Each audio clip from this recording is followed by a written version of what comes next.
Elle se dirige vers Istanbul. They closed the gala. Target claims to be Adila El Idrissa were taken. All I need you to do is analyze. The book of surprises. To anything Using DNA evidence. I am with is the Janelle Rocker.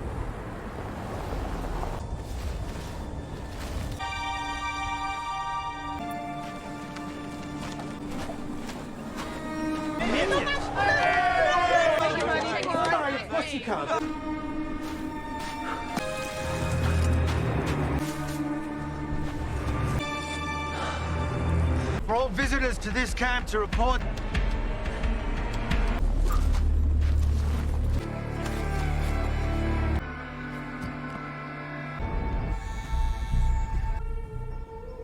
And so can...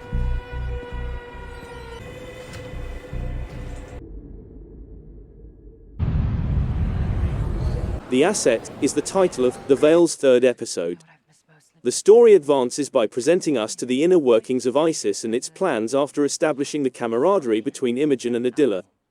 Once more, the man from the last scenes of episode 2 reappears, but this time he is moving straight toward the camps for refugees along the Turkish-Syrian border. We can see him following the map that Adila placed in the library, giving the impression that he has no fears at all. He approaches the location of Adila's captivity, lifts a boulder through the snow, and discovers the mobile phone she had buried. He shoots the camp director and his accomplice at point-blank range as they try to interfere and inquire for his identify. Then, declaring that the plan is on, he turns on the phone and dials a number that ends in Monday. By now, it should be rather obvious what the Jinn al-Raqqa means when she wishes to perform horrible things according to the days of the week. Meanwhile, we witness an unidentified man giving Adila and Imogen a clue at the airport in Bulgaria. It is reasonable to believe that Adila is intended to be informed by this suggestion that her scheme is underway. After boarding a plane, the two ladies arrive in Paris, where Adila meets her daughter again. After learning about the NGO workers' deaths at the camps for refugees, American intelligence, which had been less involved in the case following the DNA tests, has returned. When Max, the American spy, tries to gaslight Malik for being ineffective once more, the two get into another argument. Regardless, Malik and Imogen eventually make a date, and subsequently, we witness them sharing a bed. It's clear that Malik is infatuated with her, but Imogen doesn't seem to feel the same way. And the person who opened the show by shooting the NGO workers is shot in the head by another man, who we later find out is named Emir and is portrayed by Alex Sikarianu. All of this is done to make it appear as though the incident was orchestrated by the Russians.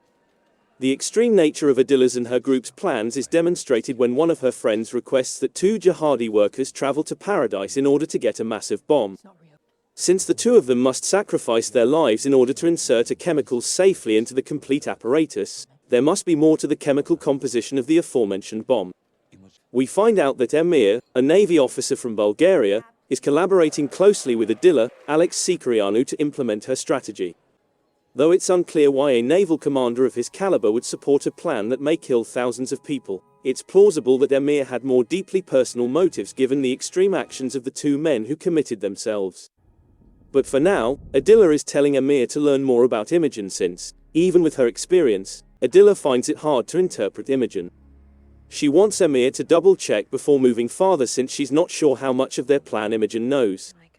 Following her time with Malik, Imogen sneaks out to see Adila at an address that is untraceable by French intelligence. Adila questions Imogen directly at the cemetery, wondering why she is assisting her. At this point, we finally see what has been bothering Imogen. She shares with Adila the story of her father, a British ambassador. She tells her about the time he was with him in Istanbul when the Revolutionary Communist Party of Turkey, which the CIA controlled, blew him to pieces. We can now comprehend Imogen's visions during her trip to Istanbul with Adila thanks to this insight. Furthermore, given that Adila's grandpa participated in the revolution in the past and Imogen's father passed away, we may assume that the present procedure is highly personal to her. We're not clear if Imogen is refusing to let Adila in despite knowing what she's going to do at this point. Imogen introduces herself to Adila as an MI6, but it is clear that she is lying to her about being a mother who got mixed up in the terrorist world and is just assisting because she feels she should be able to keep her daughter near. Following their brief conversation at the cemetery, Imogen and Adila go to a pub, where Imogen makes sure Adila thinks she has no idea that she is the DJ NN al-Raqqa. She goes so far as to alert her to the possibility that she may be captured and tortured by both American and French intelligence. But she promises to do all in her power to get her out of it. At the pub, two things happen.